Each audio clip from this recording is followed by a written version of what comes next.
अच्छे दिन की हार्दिक शुभकामनाएं आप सभी को। आइए एक नजर अच्छे दिन की तरफ।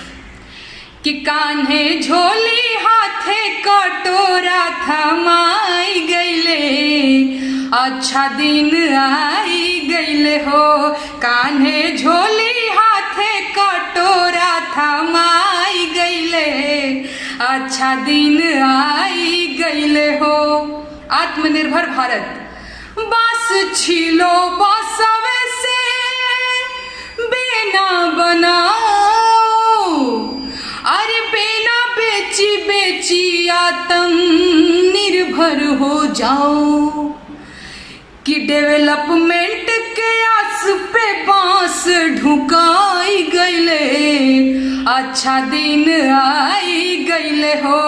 कान्हे झोली हाथे कटोरा थमाई गईले, अच्छा दिन आई गईले हो। खाए कोई माहुर कोई फांसी लगावे, अरे और केहू खांसत खांसत मरी जावे। कि भाया सब कर करे जावा जुड़ाई गईले, अच्छा दिन आई गईले हो।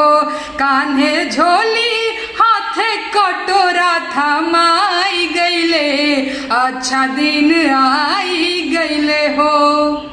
समझे न पवनी तोहर मन के इरादा, अरे भाषण के कुइया में भसा गईनी दादा।